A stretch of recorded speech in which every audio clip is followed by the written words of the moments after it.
The music pulsed through the thin soles of my second-hand heels, each beat a reminder of how out of place I was. Sweat gathered at the nape of my neck, plastering wisps of hair to my skin. The chandelier light caught in the crystal glasses behind the bar, fracturing into 1,000 tiny rainbows that mocked the dullness of my borrowed dress. "Lily, stop fidgeting," Emma whispered, her perfectly manicured nails digging into my forearm. "We belong here as much as anyone." I wanted to believe her. Emma had always been the brave one, dragging me out of our shared apartment in the forgotten corner of the city to this glittering palace where the elite of Boston came to play. The invitation had arrived mysteriously at the restaurant where she waitressed, a golden card promising an evening where dreams were made, or shattered. "Sure," I muttered, tugging at my dress, just like Cinderella belonged at the ball. The truth was, we didn't belong here. Not among these people with their casual displays of wealth, their effortless power. I was a 24-year-old nursing student drowning in student loans, working double shifts at the hospital cafeteria just to make rent. Emma was the same. Beautiful, ambitious, but just as broke. "I need another drink," Emma declared, raising her empty glass. Her cheeks were flushed, eyes bright with something I couldn't place. Excitement? Fear? "This is our one night to pretend, Lily. One night to feel like we matter in this city." I nodded, but something cold settled in my stomach as she pushed through the crowd toward the bar. Something wasn't right. Emma had been acting strange all week, checking her phone constantly, disappearing for hours without explanation, returning with a gleam in her eyes that spoke of secrets. The crowd shifted, and that's when I first saw him. He sat in the corner booth, partially concealed by shadows despite the bright lights overhead, as if darkness itself bent to his will. My eyes registered details in fragments. The precise cut of his black suit, the heavy watch glinting on his wrist, the way his fingers, adorned with a single gold signet ring, tapped rhythmically against the polished table. 3 men flanked him, their stances rigid and vigilant despite their expensive suits. Guards, not guests. But it was his face that caught and held my attention. Sharp cheekbones, a strong jaw darkened with precisely maintained stubble, and lips curved into a smile that never reached his eyes. Those eyes, dark as midnight, observant, missing nothing.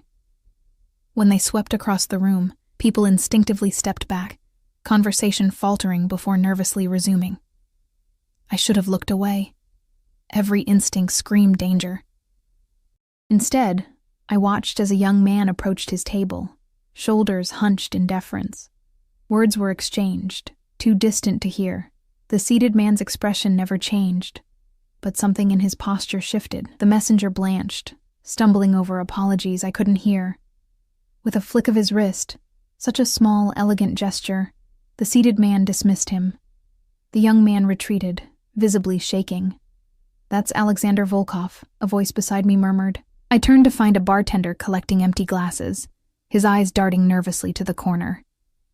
"Best not to stare." "Who is he?" I asked, though part of me already knew the answer. His name had been whispered throughout Boston for years, in hushed conversations at the hospital where I interned, in nervous glances between police officers, in the oblique warnings my landlord gave about certain neighborhoods. The bartender looked at me as if I'd asked who the president was. Seriously? Volkov runs half the city, the important half. He leaned closer. The kind of man who can make problems disappear, including people who become problems. A shiver ran down my spine, but before I could respond, a commotion erupted near the bar. Emma's voice, higher than usual, tinged with panic.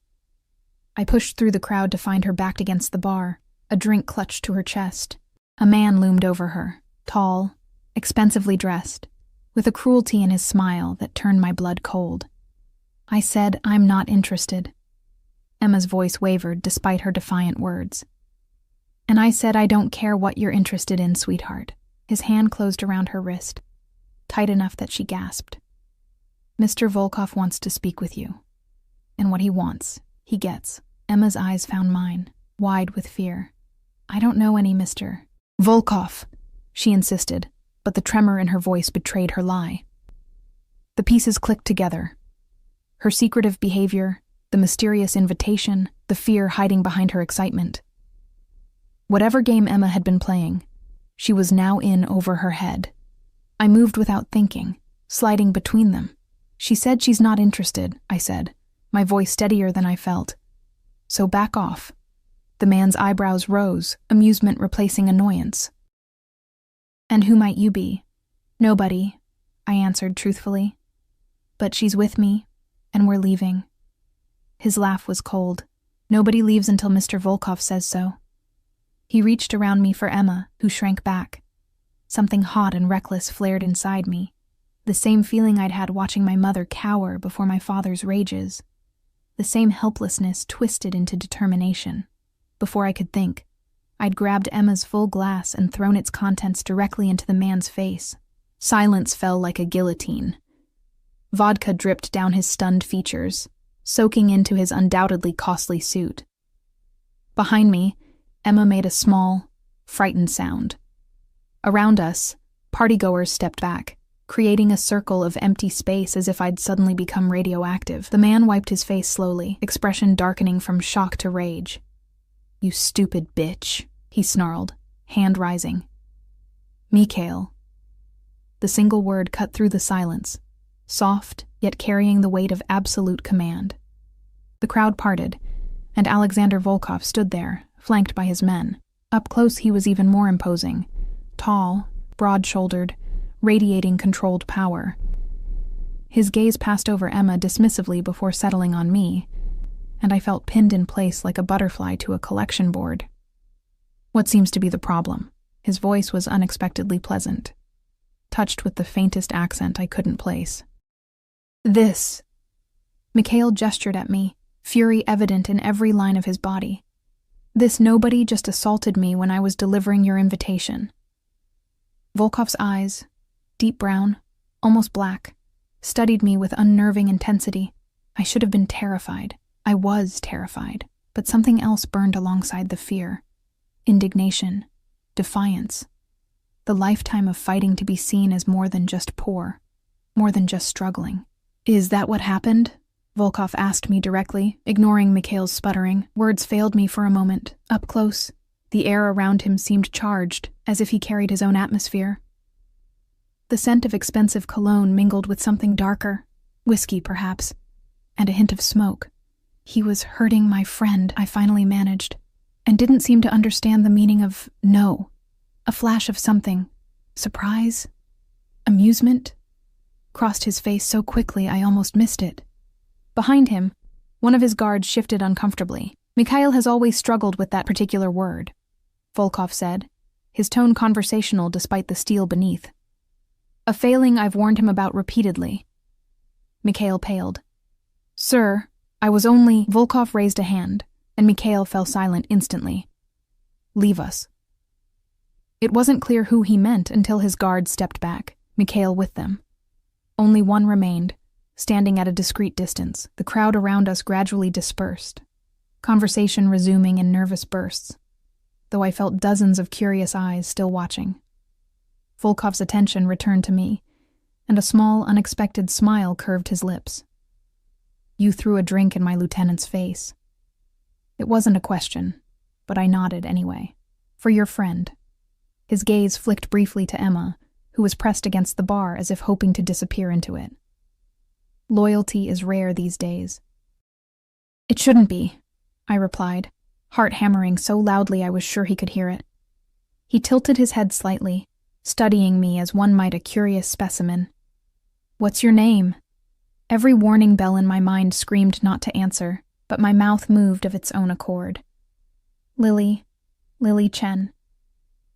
"Lily," he repeated, as if tasting the word. "Appropriate." I frowned, confused. "Lilies," he explained, "are flowers of death and rebirth. They appear delicate, but are remarkably resilient." His smile widened fractionally, showing the edge of perfect teeth. "I like fearless women, Lily Chen. They're so rare in my world." The compliment, if it was one, settled uncomfortably on my shoulders. I was not fearless. I was terrified, running on adrenaline, and the desperate need to protect Emma, who still hadn't moved. We should go, I said, reaching behind me for Emma's hand. We don't belong here. On the contrary, Volkov said. I think you're exactly where you need to be. He reached into his jacket and withdrew a business card, holding it between two fingers. I find myself in need of someone with your particular courage. I didn't take the card. I'm not interested. His eyebrows rose slightly. You haven't heard what I'm offering. It doesn't matter, I said, surprising myself with my certainty. Whatever it is, the answer is no. For a moment, tension crackled between us. Then, unexpectedly, he laughed, a genuine sound that transformed his face, softening the hard edges and revealing glimpses of a different man beneath the dangerous exterior. Remarkable, he murmured, more to himself than to me. He tucked the card into the small purse hanging from my wrist. When you change your mind, call that number. Only that number. I won't change my mind, I insisted.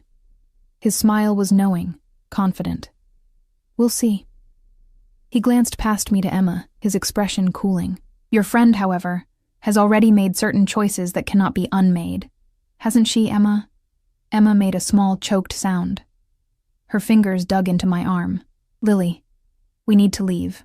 Now. Volkov stepped back, inclining his head in a gesture that was almost a bow. Until we meet again, Lily Chen. It wasn't a question of if, but when. The certainty in his voice raised goosebumps along my arms. I pulled Emma away, weaving through the crowd toward the exit. We didn't speak until we were outside, the cool night air a shock against my heated skin. Emma was shaking, fumbling with her phone. What the hell was that? I demanded, grabbing her arm. How does Alexander Volkov know your name?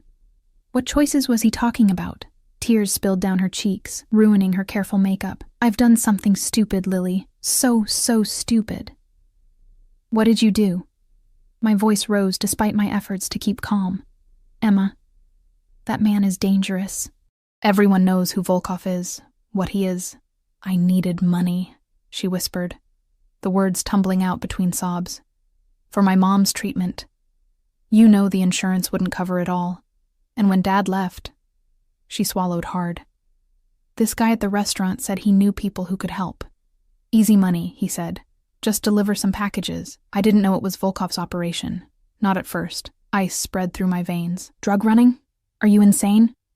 It was just supposed to be a few times, she pleaded. But then, I saw things I shouldn't have. Names, faces, and when I tried to stop, she shuddered. The invitation tonight wasn't random. It was a message. They know where I live, where I work, where you live. My stomach dropped. So you brought me into this? I needed backup, she said miserably. I didn't think you'd throw a drink at Mikhail Petrov. He's Volkov's enforcer, Lily.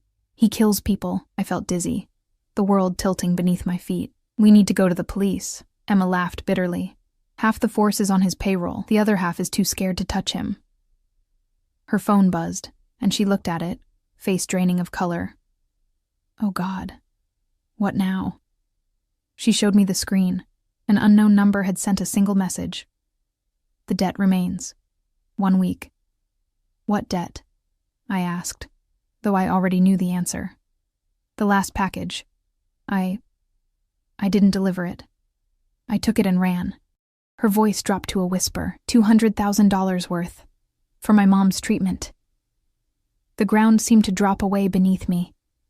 Emma had stolen from the most dangerous man in Boston, and now, by association, so had I. We have to leave town, I said, mind racing through impossible scenarios. Tonight. Emma nodded, wiping her tears. I have the money hidden.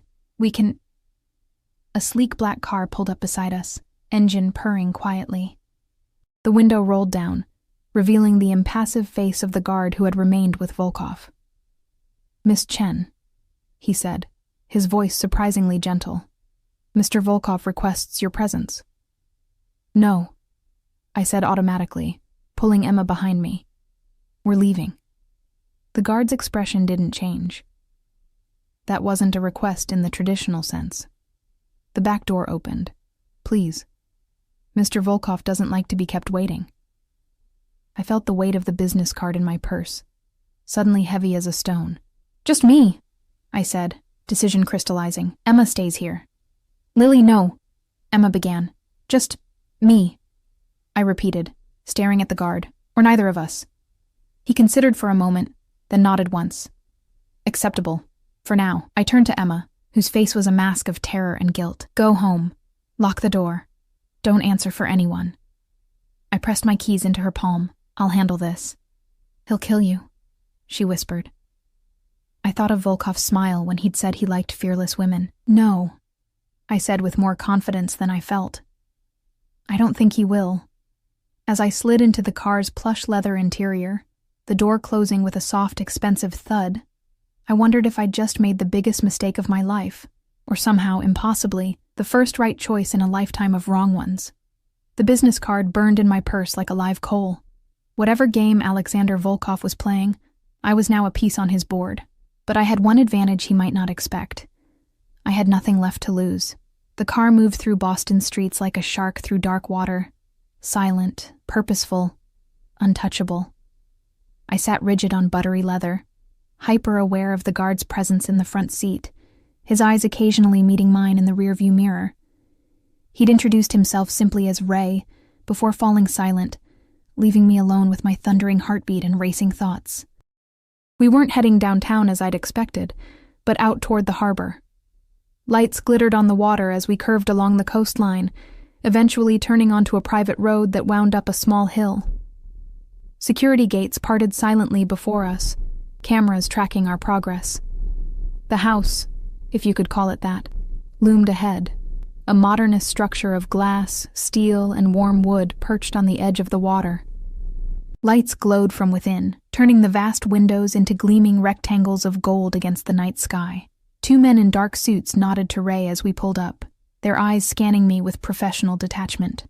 "Mr. Volkov's residence," Ray explained, the first words he'd spoken since we'd left Emma trembling on the sidewalk. One of them, anyway. My throat constricted. I'd imagined being taken to some dark warehouse or club backroom, not the private home of Boston's most feared man. This was more intimate, more dangerous somehow. "Miss Chen." Ray opened my door, extending a hand I didn't take. "He's waiting." The air smelled of salt and money, that indefinable scent of extreme wealth that seems to purify even the elements around it. My borrowed heels crunched on immaculate gravel as I followed Ray to the entrance, a massive door of dark wood and glass. Inside, the wealth whispered rather than shouted.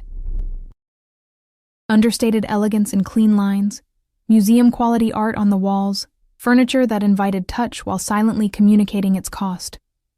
The space opened to the water, walls of glass framing the Boston skyline across the harbor like a living painting. "This way," Ray directed, leading me through the main living area toward a hallway. "Where's Volkov?" I asked, hating the slight tremor in my voice. "Mr. Volkov," Ray corrected gently, "is concluding some business. He asked that you be made comfortable while you wait."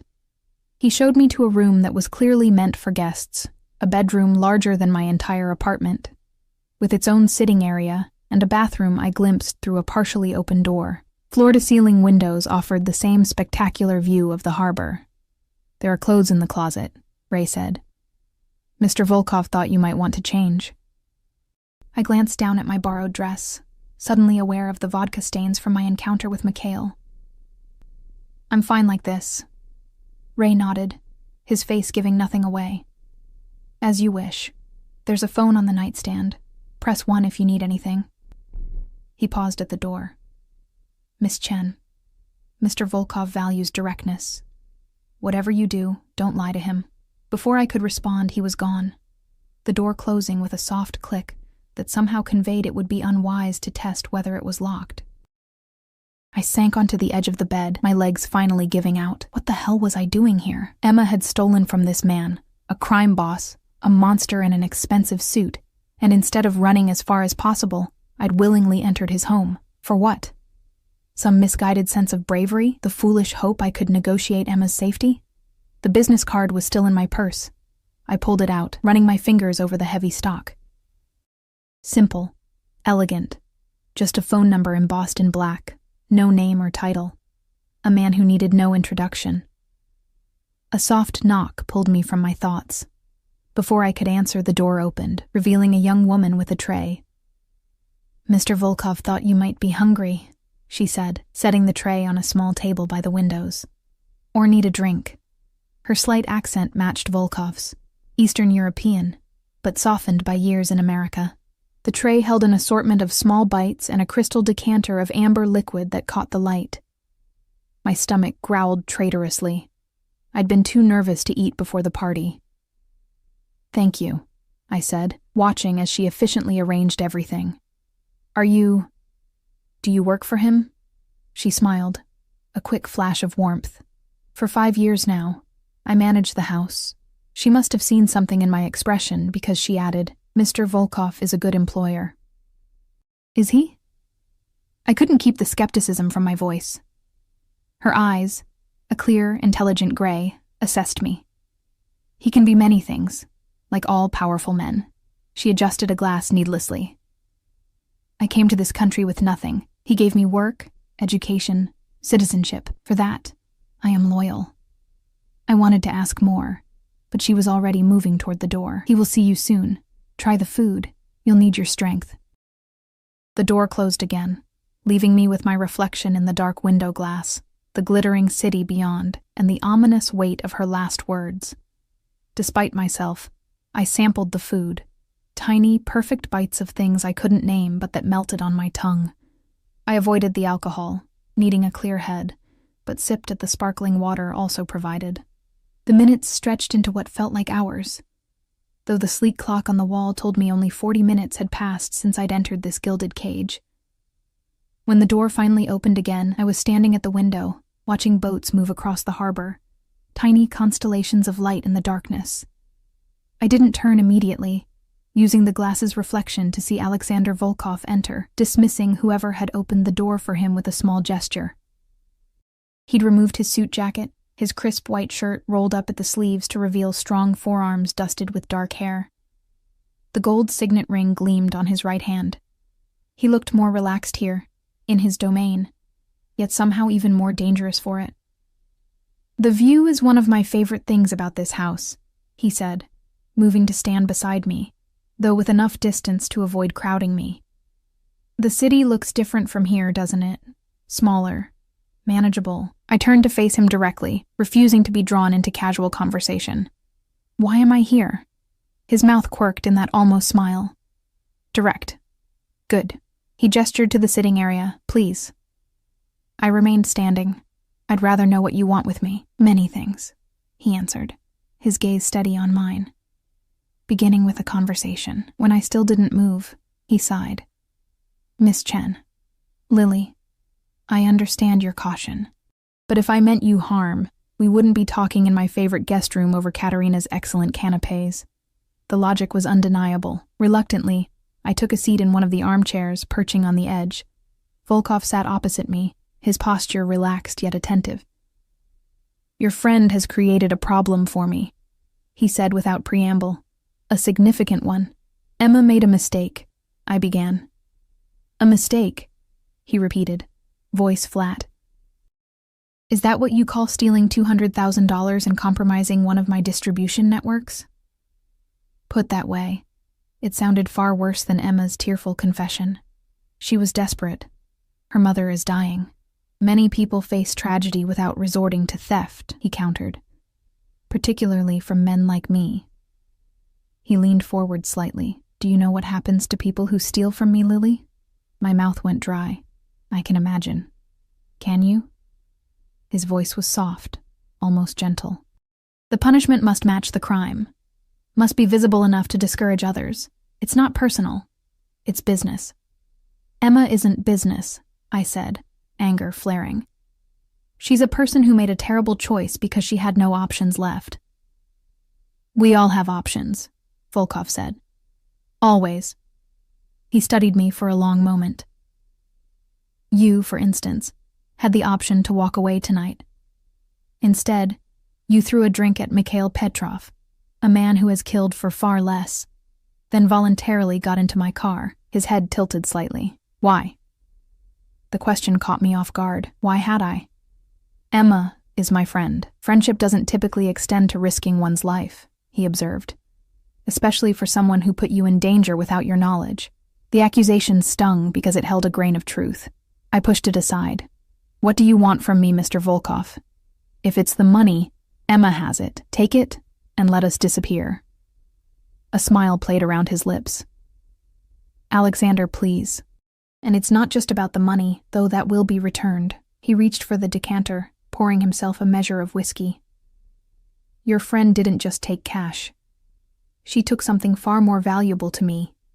Trust, reliability, my reputation for both. He sipped his drink, eyes never leaving mine. In my world, reputation is currency more valuable than cash.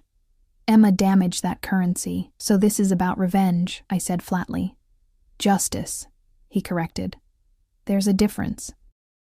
Not to the person being punished. That earned me a genuine smile, transforming his face again with that glimpse of a different man. One who might, in another life, have been merely charming instead of lethal. You're not what I expected, Lily Chen, he said, setting down his glass. Tell me about yourself. I blinked at the sudden change in direction. What? Your life. Your story. He gestured expansively. What brings a woman like you, intelligent, principled, fiercely loyal, to be living in that run-down apartment building on Dorchester Avenue? To be friends with someone who would risk your safety so carelessly? My shock must have shown on my face because he added, Yes, I know where you live, where you work, that you're studying nursing while supporting yourself on cafeteria wages. That your mother died when you were 14, and your father is currently serving his third stint in Walpole for assault. Ice spread through my veins. You've investigated me, thoroughly. He agreed without apology. I make it a point to know everything about people who interest me. I don't want to interest you, I said, the words coming out more desperate than defiant. Yet you do. His eyes, so dark they were almost black in this light, held mine. You stood up to Mikhail when men twice your size wouldn't. You offered yourself in your friend's place without hesitation. You look at me without flinching when seasoned criminals can't meet my eyes. He leaned forward. Do you know how rare that is? How valuable? There was something in his voice, a hunger, a fascination, that frightened me more than any threat could have. This wasn't just about Emma or money.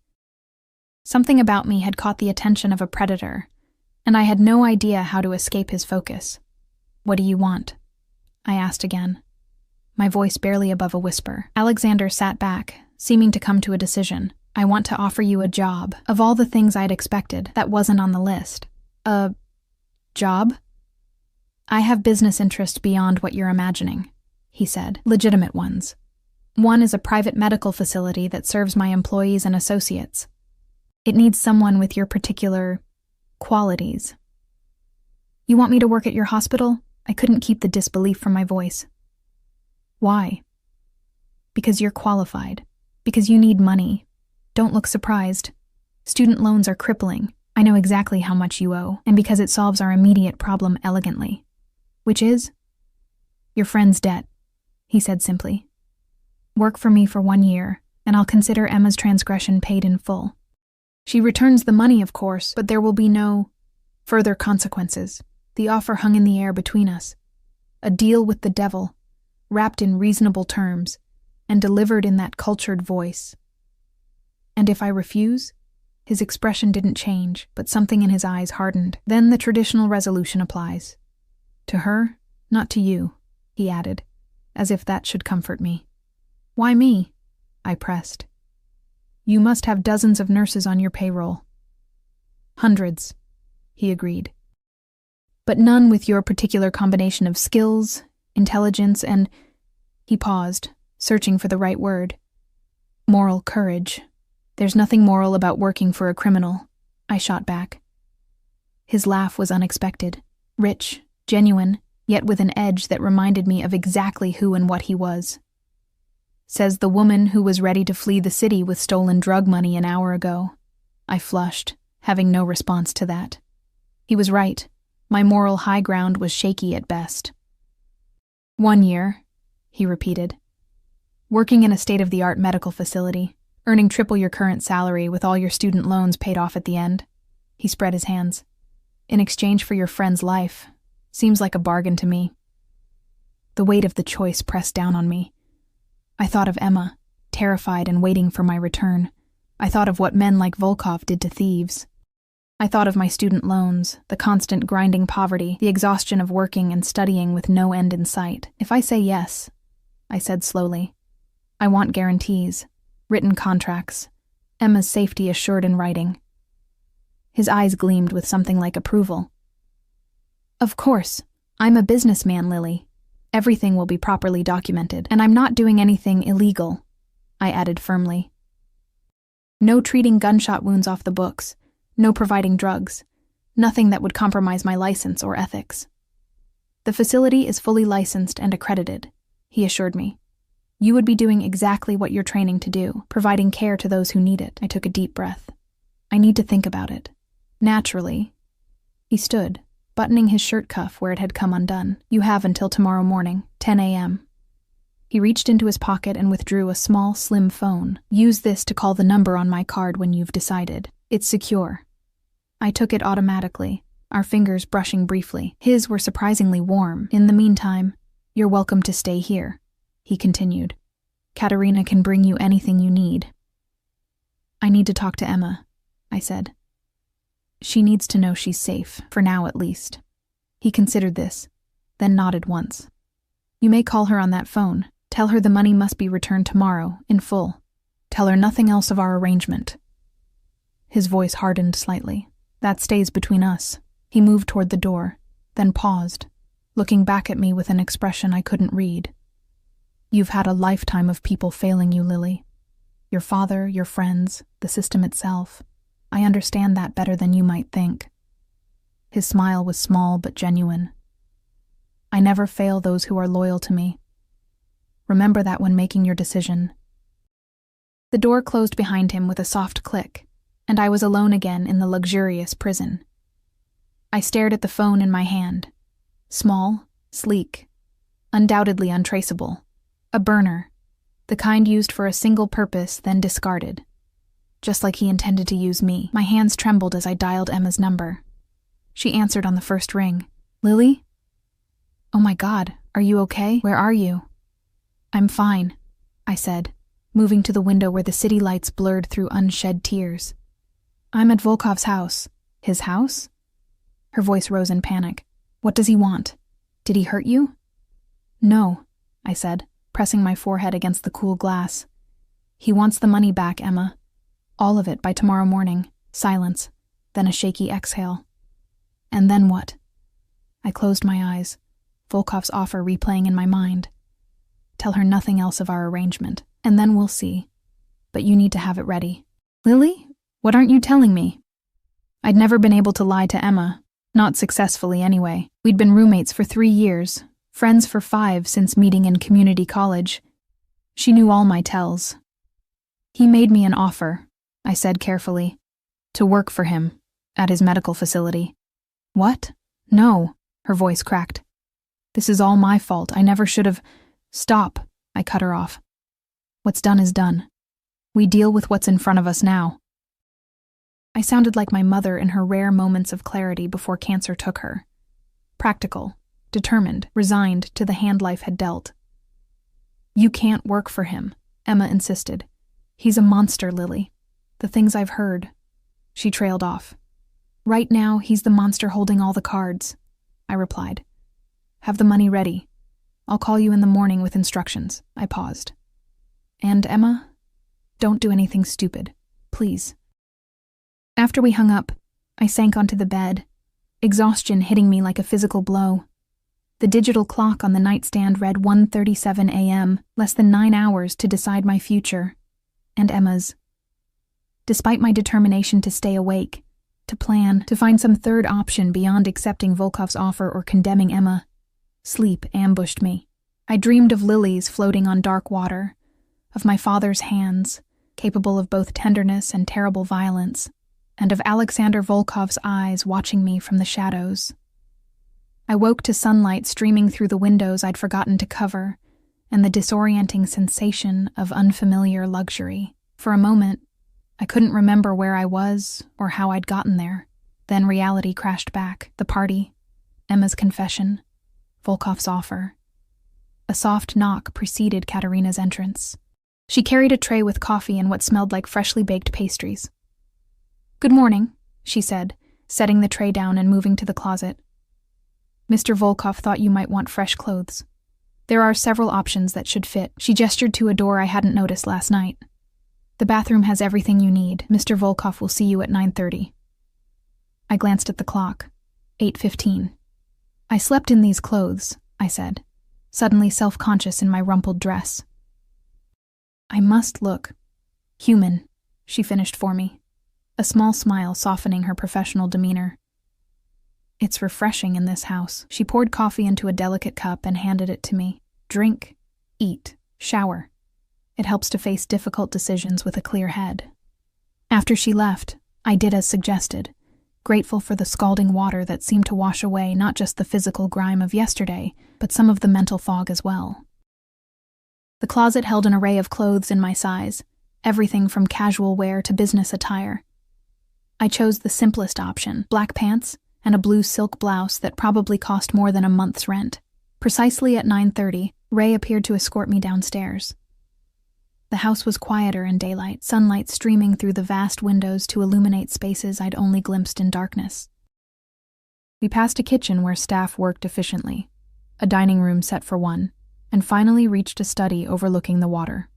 Alexander sat behind a desk of polished wood, reading something on a sleek laptop. Sunlight caught in his dark hair, revealing threads of silver at the temples I hadn't noticed last night. He looked up as we entered, closing the computer with a decisive click. "Lily," he said, rising. "Did you sleep well?" The normality of the question in such abnormal circumstances nearly made me laugh. "Well enough." He gestured to a chair across from his desk. "Please sit. Coffee, or something stronger?" "Coffee is fine," I said, taking the seat. This room, unlike the rest of the house with its contemporary minimalism, felt older, more personal. Leather-bound books lined shelves, a chess set stood mid-game on a side table, and what looked like family photos in silver frames occupied one corner of his desk, though they were angled away from visitors. Ray poured coffee from a carafe and silently withdrew, closing the door behind him. Alexander watched me over the rim of his own cup. "Have you decided?" he asked finally. I set down my untouched coffee. "I have questions first." "Of course." He leaned back in his chair, relaxed, as if we were discussing a normal job offer. "This medical facility, what exactly is it? Who are the patients?" "It's called the Riverside Wellness Center," he replied. "Officially, it's a private hospital specializing in discreet care for high-profile individuals. In reality, it serves 3 types of patients: my legitimate business associates who prefer privacy, my other associates who cannot seek treatment through normal channels, and residents of certain neighborhoods under my protection who can't afford proper health care." "Under your protection," I repeated. "You mean territories where you sell drugs and run prostitution?" His expression didn't change, but something cold flickered in his eyes. "I mean neighborhoods where the police don't go, where the city has forgotten its obligations, and where people would die without alternatives." He leaned forward. "I provide those alternatives." "Out of the goodness of your heart?" "Out of practicality," he corrected. "Dead customers don't buy products. Dead workers don't produce. And contrary to what you might believe, I do have certain principles. Like not killing nursing students unless absolutely necessary?" I couldn't keep the bitterness from my voice. Unexpectedly, he smiled. "Like recognizing potential when I see it." He pushed a folder across the desk toward me. "Your contract, as requested, everything in writing." I opened it cautiously, scanning the pages. It was indeed a legitimate employment contract. Salary, 3 times what I currently made as promised, benefits, confidentiality clauses, and specific provisions about the nature of the work I would be doing. Most surprising was the addendum at the back, a formal agreement pardoning Emma's debt in exchange for my 1 year of service and the return of the stolen money. "This is thorough," I said, still searching for the trap. "I told you, I'm a businessman." He steepled his fingers. "Everything I do, everything is based on value. Emma created a deficit in value. You're balancing the scales by working as a nurse." By working as my nurse, he clarified. There's a difference. The emphasis sent a shiver down my spine. What does that mean exactly? It means your primary responsibility will be to me and the facility patients I designate as priorities. He shrugged slightly. Most of the time, you'll function as any other nurse. Occasionally, I'll have special requirements. What kind of requirements? Nothing illegal, he assured me, clearly reading my suspicion. Nothing that violates your professional ethics. But absolute discretion, absolute loyalty, and availability when needed, regardless of scheduled hours. It sounded reasonable enough on the surface, but I sensed deeper waters beneath. And in exchange, Emma goes free, unharmed. Provided she returns the money and never enters my territory again, he confirmed. Yes, how do I know you'll keep your word? I asked. His expression hardened. Because unlike your friend, I value my reputation. My word is binding. He picked up a pen, rolling it between his fingers. There are witnesses to our arrangement. Documentation. Insurance, if you will. I thought of Emma, of her mother wasting away from cancer, the same disease that had taken my own mother. I thought of my student loans, the endless cycle of work and study that left me exhausted and still barely scraping by. I thought of the threat implied in Volkov's controlled power, in the guards that surrounded him, in the casual way he'd investigated my entire life. If I sign this, I said slowly, I want one more condition. His eyebrows rose. You're not exactly in a position to negotiate, Lily. Maybe not, but you said you value me for my moral courage. So here it is. I met his gaze steadily. I want access to provide care to any resident of your protected neighborhoods who needs it, not just the ones you designate. For a long moment, he simply studied me, his expression unreadable. Then, slowly, a smile spread across his face, not the cold, calculated one I'd seen at the party, but something warmer, almost admiring, remarkable. He murmured, echoing his words from our first meeting. He reached for the contract, made a notation in the margin, initialed it. Done. 2 afternoons a week, you can run a clinic for neighborhood residents, under protection of my men, of course. I blinked, surprised at how easily he'd conceded. Why would you agree to that? Because it confirms what I suspected about you, he said, sliding the contract back to me with the pen. You negotiate for others, not yourself. That's useful to me. His eyes held mine. And because it pleases me to give you what you want when the cost is so small. The way he said it, the pleasure he took in granting my request, sent another shiver through me, this one harder to categorize as simply fear. I signed. Alexander took the contract, signing his own name with a flourish before pressing a small button on his desk. Almost immediately, Ray entered with another man I recognized as one of the guards from the party, the one who'd remained with Volkov when he dismissed the others. Witnesses, Alexander explained. They signed on the designated lines, then departed with the original contract, leaving a copy for me. It's done then, I said, a strange numbness spreading through me. Not quite. Alexander stood. There's the matter of the money. As if on cue, the door opened again, and Mikhail entered. The man I'd thrown a drink at, the one Emma feared. His eyes locked on me with cold hatred, but he addressed Volkov. She's here, he said, with the package. My heart hammered against my ribs. Emma's here? Alexander nodded. I sent Ray to collect her and the money this morning. Insurance that you would follow through. The calculated manipulation should have angered me, but I was too relieved at the thought of seeing Emma to care. Alexander moved around his desk, extending his hand to help me up. After a moment's hesitation, I took it, his fingers warm and firm around mine. Mikhail will escort you, he said, releasing my hand. I'll join you shortly. Mikhail's jaw tightened, but he nodded stiffly.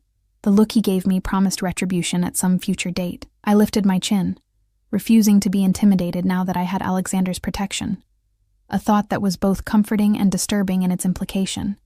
We walked in tense silence to what appeared to be a formal sitting room at the front of the house. Emma stood by the window, clutching a duffel bag and looking like she hadn't slept at all. When she saw me, her face crumpled. Lily! She rushed forward, but Mikhail blocked her path with one arm. The package first, he said coldly. Emma thrust the duffel bag at him. It's all there. Count it if you want." He took it with a sneer. "Mr. Volkov will decide if it's all there." And as soon as he stepped aside, Emma threw her arms around me. "I was so worried," she whispered. "What did they do to you? What did he make you agree to?" "I'm fine," I assured her, aware of Mikhail watching us with undisguised contempt. "Everything's going to be okay now." She pulled back, searching my face. "What did you do, Lily?" Before I could answer, the door opened and Alexander entered. The effect on the room was immediate. Mikhail straightened, Emma stiffened, and even I felt myself becoming more alert, more aware of every movement. "Miss Larson," Alexander addressed Emma with cool politeness. "I trust the funds have been returned in full?" Emma nodded jerkily. "Every dollar." He turned to Mikhail. "Verify it." Mikhail unzipped the bag, revealing neat stacks of cash. He began counting methodically while we stood in uncomfortable silence. Finally, he looked up. "It's all here, sir." "Excellent." Alexander smiled thinly.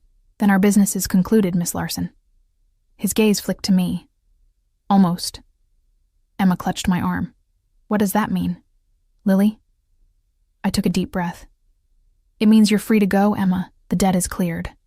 "And you?" I couldn't meet her eyes. "I've taken a job with Mr. Volkov, at his medical facility." "No," she breathed. "Lily, you can't." "It's done," I said firmly. 1 year. It's a good opportunity, Emma. Triple my current salary, student loans paid off. I forced a smile. Think of it as a blessing in disguise. She wasn't fooled. "This is because of me, isn't it? You made some deal." She turned to Alexander. "Whatever she promised you, I'll do it instead." This was my mistake. Indeed it was. He agreed, his voice hardening. A mistake that would typically cost far more than money. His eyes, cold as winter, fixed on her. "Consider yourself fortunate that your friend values your life more than you valued her safety when you involved her in your theft." Emma flinched as if struck. "Lily, please." "The matter is settled," Alexander cut in. "Lily has signed a contract of employment. You have returned what you stole. You are now free to leave Boston, and I strongly suggest you do, immediately." "I'm not leaving without Lily," Emma insisted. I squeezed her hand. "Yes, you are. Your mom needs you, remember?" That's what this was all about. Tears spilled down her cheeks. "I can't just leave you with him. I'll be fine," I assured her, though my own confidence wavered. "It's just a job, Emma. Just a—" "Miss Larson," Alexander interrupted, checking his watch. "Ray will drive you to your apartment to collect your belongings, then to the train station. You have a ticket to Chicago departing at 3. I suggest you be on it." The finality in his tone silenced further protests. Emma hugged me fiercely, whispering, "I'm so sorry," against my hair. I held her tight, wondering if I'd ever see her again, then gently pushed her toward the door where Ray waited. "Take care of your mom," I said, forcing a smile. "And yourself." She wiped her tears, shooting a venomous look at Alexander before following Ray. The door closed behind them with a sound of finality. Alexander, Mikhail, and I stood in silence for a moment. Then Alexander nodded to Mikhail, who left with the duffel bag, leaving us alone. "That went well," Alexander remarked, as if we'd just concluded a normal business meeting. I turned on him. "You had no right to banish her from Boston." "I had every right," he corrected mildly. "She stole from me, involved an innocent party, you, and compromised an important distribution network. The traditional penalty would be far more permanent than exile. The casual reminder of what could have happened chilled me. "When do I start work?" "Tomorrow," he said. 9 a.m. One of my men will collect you from your apartment." I blinked in surprise. "I'm free to go home?" That amused him. "Did you think you were a prisoner here, Lily? You've signed a contract, not entered captivity." He moved to a sideboard, pouring himself a drink. "You're free to maintain your normal life. Your apartment, your studies.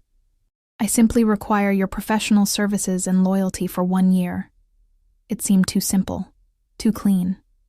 "And after the year?" He sipped his drink, regarding me over the rim. "After the year, you're free to go, or to negotiate a new arrangement should you wish."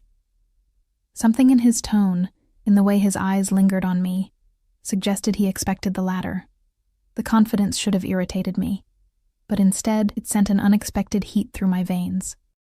"I should go," I said, suddenly needing air, space, distance from his overwhelming presence. "Of course." He set down his glass. "Ray will return shortly to drive you home." "I can take a cab." "You can," he agreed, "but you won't. I prefer to ensure your safe arrival." It wasn't a request. While we waited for Ray, Alexander gave me a tour of the main floor of his home. In daylight, the house was even more impressive. The art I'd glimpsed last night revealed as museum-quality pieces. The furnishings a perfect blend of comfort and sophistication. He showed me his library, filled with books in multiple languages, many first editions. The kitchen, where Katerina directed a small staff preparing lunch. The terrace overlooking the water, where a table was set for one. "Will you join me for lunch before you go?" he asked. I shook my head. "I should get back. I have studying to do." He accepted this without argument. "Another time, then." Ray returned within the hour, and I was soon settled in the back of the sleek black car, watching Alexander's house recede behind us. The normality of the city streets felt surreal after the alternate reality of Volkov's world. People going about their daily lives, unaware of the shadow power that flowed beneath the city's surface, shaping and controlling more than they knew. "Miss Chen?"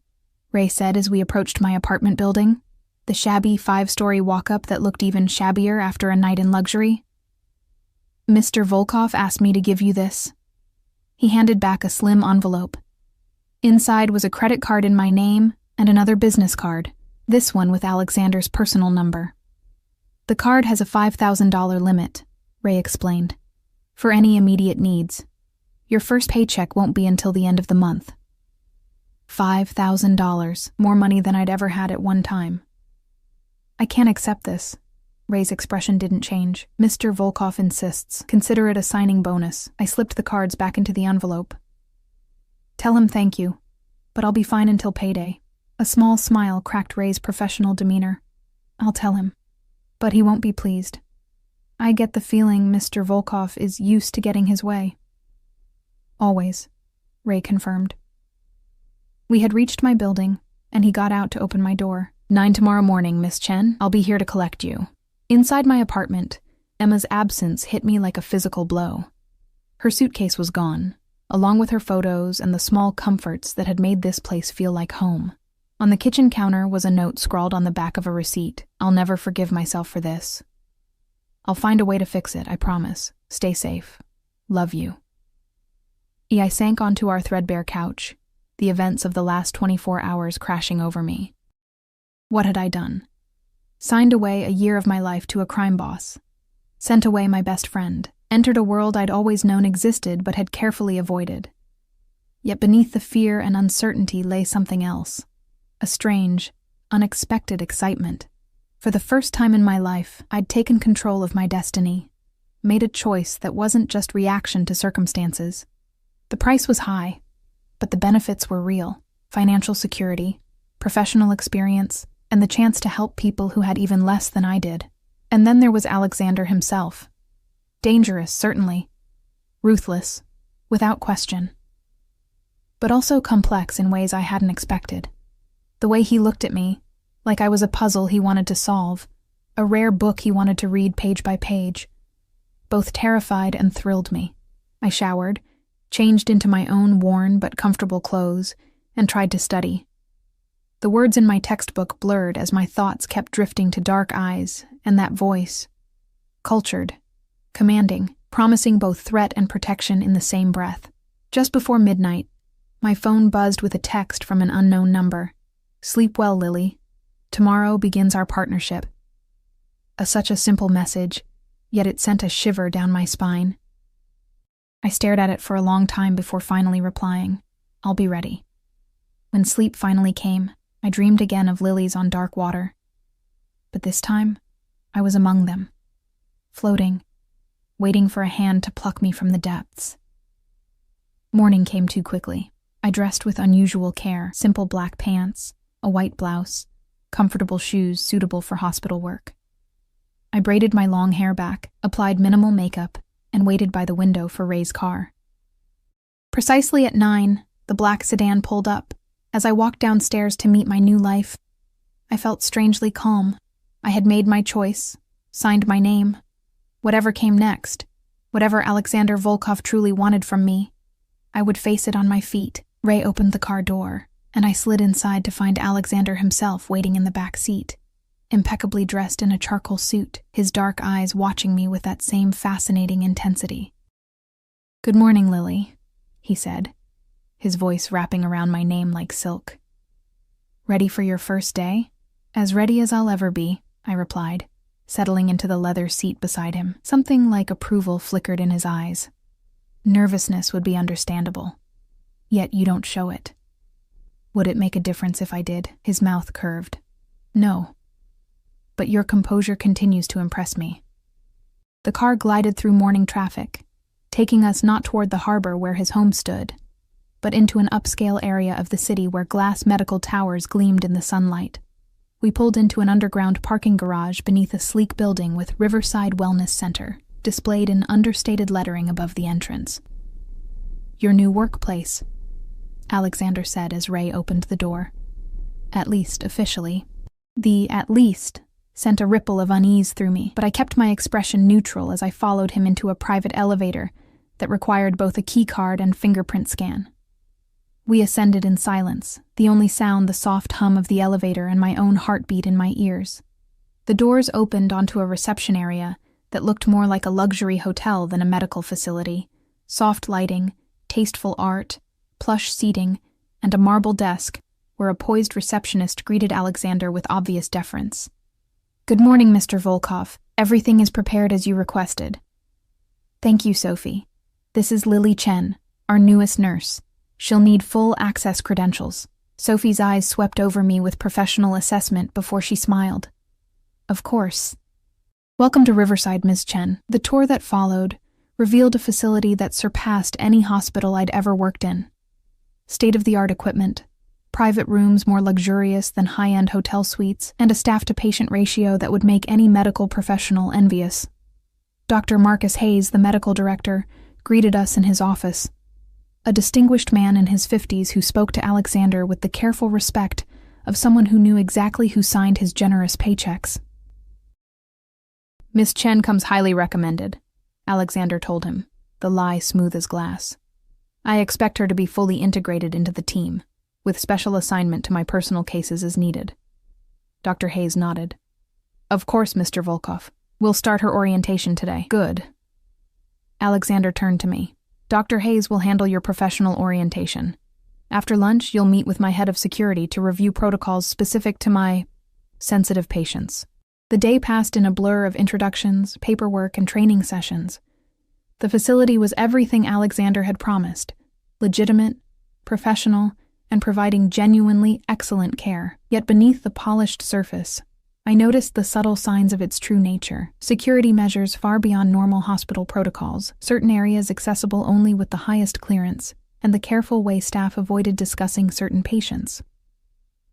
By late afternoon, I found myself in the office of Anton Petrov, Mikhail's older brother, as it turned out, though with none of his siblings' volatile temperament. As head of security, he outlined the special procedures for what he called priority patients.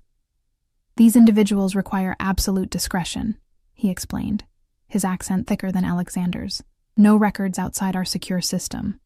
No discussions outside these walls. No questions about injuries or identities." "I understand," I said, though my stomach nodded at the implications. "Mr. Volkov said you would." Anton's expression remained impassive, but his eyes held a calculating assessment. "He has unusual confidence in you. Don't disappoint him." The warning was clear, even without elaboration. When I was finally escorted back to the main lobby at 7 that evening, I was surprised to find Alexander waiting, engaged in quiet conversation with a man whose expensive suit couldn't hide his military bearing. "Ah, Lily," Alexander said, ending his conversation with a nod to the other man. "Your first day is complete. Impressions?" "Impressive," I admitted truthfully. "The facility is exceptional. I accept nothing less," he replied. "Come. You must be hungry." Before I could protest, I was being guided back to his car. Ray holding the door open with his usual stoic expression. "I thought I'd be going home," I said as Alexander slid in beside me. "Eventually," he agreed, "but first, dinner, a celebration of our new arrangement." The restaurant was exclusive enough that it had no sign, just a discreet entrance where staff greeted Alexander by name and ushered us to a private dining room overlooking the harbor. The chef himself appeared to discuss the menu, and wine was poured without orders being placed. "You're uncomfortable," Alexander observed after the staff had departed, leaving us alone with our drinks. "This isn't necessary," I said, gesturing to our opulent surroundings. "Few things truly are," he replied. "But I enjoy quality, and I wish to know you better outside of our professional arrangement." I took a sip of wine to buy time. "Why? Because you intrigue me." He leaned forward slightly. "Do you know how rare that is, to find someone genuinely surprising in my world?" The intensity of his gaze made it difficult to breathe. "I'm really not that interesting." "On the contrary." He sat back, studying me. "Tell me about your mother." The question caught me off guard. "My mother?" "You mentioned she died of cancer when you were 14, the same disease affecting Emma's mother. I suspect that connection influenced your decision to help Emma, despite the risk to yourself. The casual display of knowledge about my life still unsettled me. She was diagnosed when I was 12, fought for 2 years before it took her." "And your father?" My jaw tightened. "What about him?" "He went to prison shortly after her death. 3rd conviction for assault, correct? Was he violent toward you and your mother as well?" I set my glass down harder than intended. "Is this an interview or an interrogation?" Alexander's expression softened fractionally. "Neither. It's me trying to understand the woman who now works for me, the woman who threw a drink at Mikhail Petrov without hesitation to protect her friend." "There's not much to understand," I said, looking away. "My father was an alcoholic with a temper. My mother did her best until cancer took her.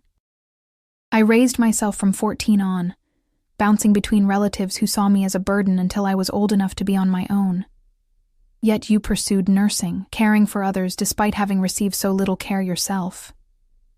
There was something like genuine admiration in his voice. "That requires remarkable strength." Discomfort at his insight made me change the subject. "What about you?" The accent. "Russian?" "Ukrainian, originally," he corrected. "Though I left when I was 10. And your family?" A shadow crossed his face. "Dead. All of them." The flat finality of his statement silenced my next question. Thankfully, our food arrived, providing a reprieve from the increasingly personal conversation. Over the next 3 courses, each more exquisite than the last, Alexander steered us to safer topics: my studies, my career ambitions, my impressions of the Riverside facility. He was an attentive listener, his questions demonstrating both intelligence and genuine curiosity.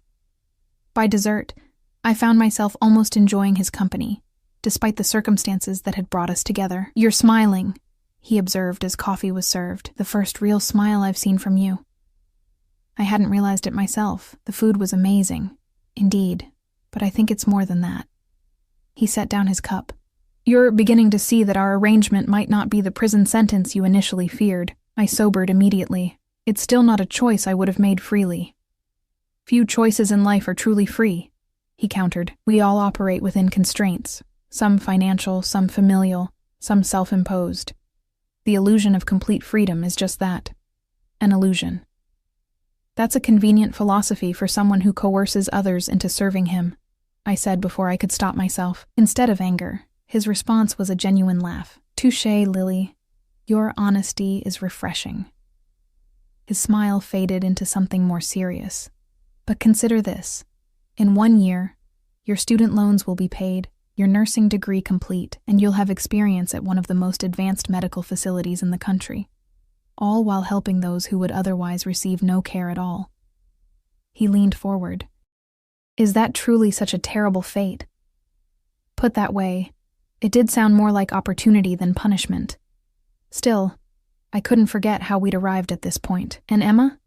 What happens when the year is up? Will she be safe to return to Boston?" His expression cooled slightly. "That depends on her choices, and yours." The implied threat wasn't subtle. I nodded, understanding the boundaries of our arrangement more clearly now. Ray drove me home afterward, Alexander remaining at the restaurant for business matters. As we pulled up to my apartment building, Ray handed me an envelope. "Your new schedule and security protocols," he explained. "Mr. Volkov also asked me to give you this."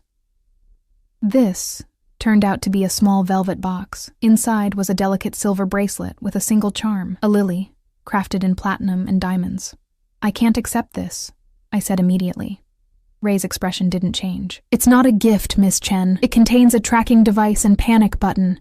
Standard security for Mr. Volkov's key personnel." I lifted the bracelet, noting its surprising weight. "And if I refuse to wear it, that would suggest a concerning lack of commitment to your new position," Ray replied neutrally. I slipped it onto my wrist, the cool metal settling against my skin like a promise. Or a shackle. 6 months passed in a blur of new routines. 5 days a week at Riverside, treating the wealthy, the connected, and occasionally the bloodied enforcers of Alexander's empire. True to our agreement, I spent 2 afternoons weekly at a small clinic in one of his protected neighborhoods, providing care to people who otherwise would have none. I saw Alexander regularly but unpredictably, sometimes daily, sometimes with weeks between encounters. He would appear at Riverside to check on specific patients, summon me to his office to discuss my work, or occasionally invite me to dinner to review my progress. Each time, the strange tension between us grew, a complex mixture of fear, fascination, respect, and something more dangerous I refused to name. Emma called weekly from Chicago, where she'd found work and an apartment near her mother, whose treatments were showing promising results. She never asked about Alexander, and I never volunteered information about my increasingly complicated relationship with him. I was finishing a shift at the neighborhood clinic when Mikhail appeared in the doorway, his perpetual scowl firmly in place. "Mr. Volkov wants you, now." My stomach knotted. In 6 months, Alexander had never sent Mikhail to fetch me. Something was wrong. We drove in tense silence to Alexander's house rather than the Riverside facility. Ray met us at the door, his normally impassive face tight with concern. "He's in the study," he told me. Gunshot wound to the shoulder, refused to go to Riverside. Fear propelled me forward. I found Alexander sitting behind his desk, pale but composed, his right shoulder darkly stained with blood that had soaked through his white shirt and suit jacket. "You should be at the hospital," I said, dropping the medical bag Ray had thrust into my hands and moving to his side. "And answer tedious questions? No." His voice was steady, but pain tightened the corners of his eyes. "That's why I have you." I helped him remove his jacket and shirt, revealing a through-and-through wound that had thankfully missed anything vital. As I cleaned and treated the injury with supplies from the fully stocked medical room adjoining his study, he watched me work with an intensity that had nothing to do with pain. "Who shot you?" I asked, focusing on my task. "Someone who will not live to see morning," he replied matter-of-factly. "A disagreement with the Italians from Providence." I secured the bandage, trying not to think about the retribution that would follow. "You'll need antibiotics and pain management." "Already arranged." His uninjured hand caught mine as I finished. "You've become indispensable to me, Lily." The way he said it, soft, almost intimate, sent a shiver down my spine. "I'm just doing my job." "No," he contradicted. "You're doing far more than our contract requires. The clinic, the extra hours, the questions you don't ask when certain patients arrive with certain injuries." I tried to withdraw my hand, but his grip tightened gently. "The year is half over," he continued. "I find myself reluctant to see it end." My pulse quickened. "Alexander, I'm offering you permanence," he said. "A position as head of nursing at Riverside, triple your current salary, complete autonomy for your neighborhood clinic work." I stared at him, caught between shock and suspicion. "Why?" "Because you've earned it." His thumb traced circles on my wrist, just below the bracelet he'd given me. "And because I've grown accustomed to having you in my world." 6 months ago, I would have rejected the offer instantly. Now, I hesitated. The work at Riverside was challenging and rewarding. The clinic was making a real difference in lives typically forgotten by the healthcare system.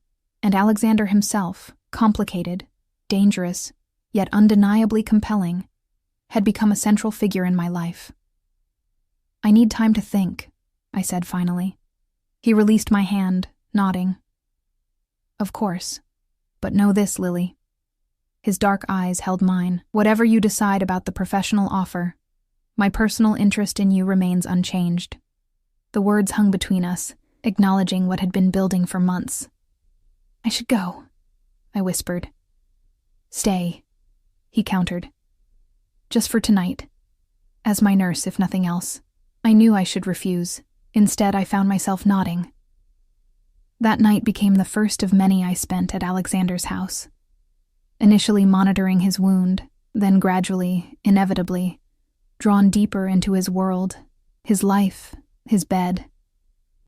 What began as obligation evolved into choice, then into something I'd never expected: partnership. By the time my contract year ended, I had accepted the position at Riverside, moved into Alexander's house, and negotiated Emma's safe return to Boston. Though she chose to remain in Chicago with her recovering mother, Alexander Volkov remained what he was: powerful, dangerous, ruthless in business. But with me, he showed a different face: protective, generous, unexpectedly vulnerable in rare private moments. The man who'd once terrified me became the man who cherished me, who respected my independence while offering a security I'd never known. Was it perfect? No. His world still contained darkness I couldn't fully embrace. We argued about boundaries, about the ethics of certain operations, about the line between protection and control. But in me, he'd found someone who wouldn't flinch from his reality while still holding firm to her own principles. And in him, I'd found someone who saw my strength as an asset rather than a threat. 1 year after throwing my drink at Mikhail Petrov, I stood on the terrace of what was now our home, watching the city lights reflect on the harbor. Alexander's arms encircled me from behind, his chin resting on my head. "Regrets?" he asked, a question he still posed occasionally, as if expecting my answer to change. I turned in his arms, studying the face that had become beloved to me despite all odds. Only that it took such dangerous circumstances for us to meet. His smile, the real one, the one few people ever saw, warmed his eyes. I meant what I said that first night. I've always liked fearless women. He brushed a strand of hair from my face, though I never expected to love one. The word, still rare between us, spread warmth through my chest. I rose on tiptoes to kiss him. This man who had entered my life as a threat and somehow become my choice, my future, my home. Behind us, Boston continued its dance of light and shadow. A city of contrasts like the man who held me, dangerous and gentle, ruthless and fair, dark and light in equal measure. And I, once a nobody who had thrown a drink in desperate defense of a friend, had become a woman who had found her place in both worlds. As Alexander deepened the kiss, I smiled against his lips. Sometimes the most unexpected choices lead to the most perfect destinies.